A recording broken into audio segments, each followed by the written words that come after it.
দেশে দেশে সবার সাথে দ্য নিউজ।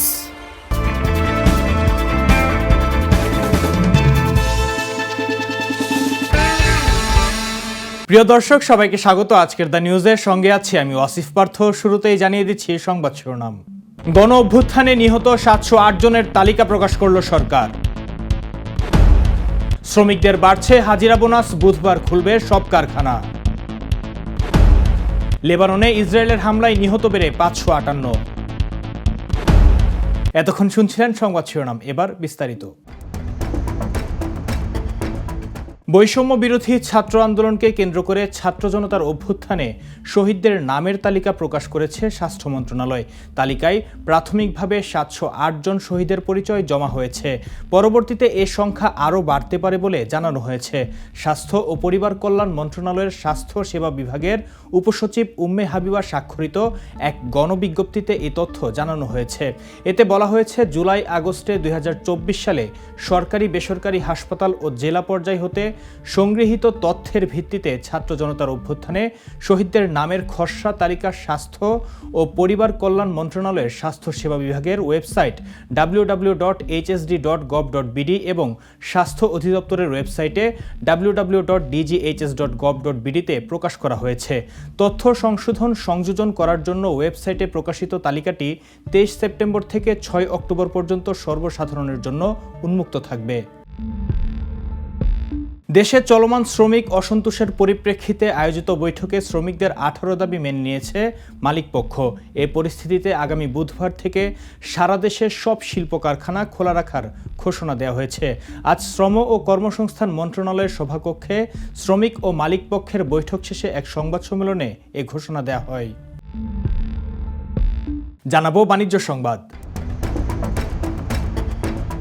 আন্তর্জাতিক মুদ্রা তহবিল IMF এর কাছ থেকে যে বাড়তি ঋণ নেওয়া হবে তা সংস্কারের কাজে ব্যবহার করা হবে। এই অর্থ ব্যবহার হবে অর্থ পাচার প্রতিরোধ, ব্যাংক ও রাজস্ব খাতের সংস্কার সহ অর্থনৈতিক ক্ষেত্রে নানা সংস্কারে।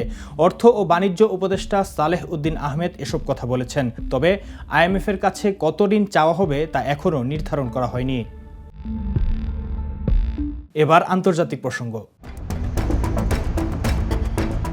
লেবাননে গত সোমবার দখলদার ইসরায়েলের চালানো বিমান হামলায় নিহতের সংখ্যা বেড়ে 558 জনে দাঁড়িয়েছে।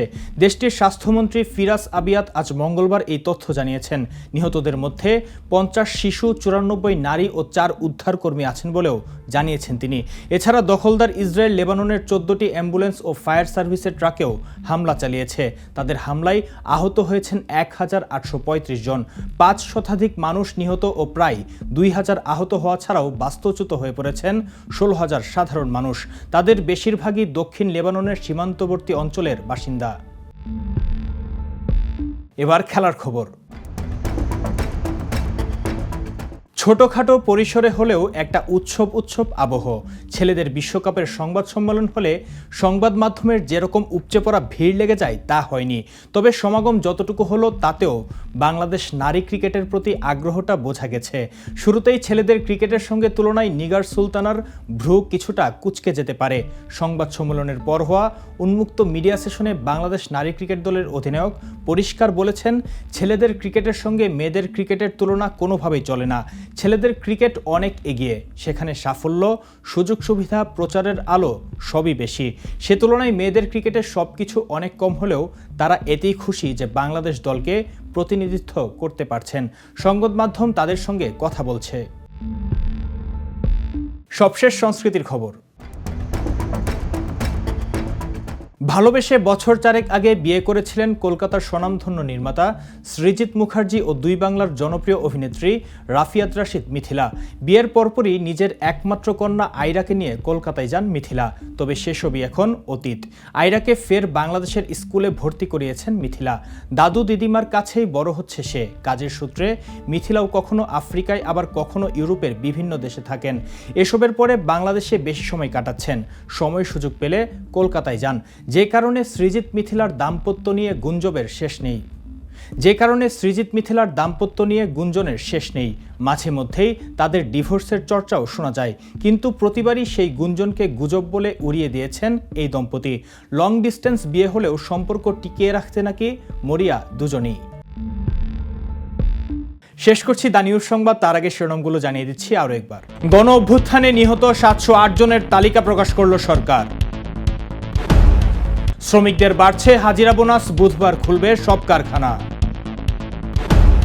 লেবাননে ইসরায়েলের হামলায় নিহত বেড়ে 558। এই ছিল আজকের দা নিউজে। পরের সংবাদ দেখার আমন্ত্রণ রইল। তাছাড়া আমাদের নিউজ অনলাইনে দেখতে ভিজিট করুন thenews24.com। চোখ রাখুন দা নিউজের ফেসবুক পেজ ও ইউটিউব চ্যানেলে। সঙ্গে থাকুন। শুভরাত্রি।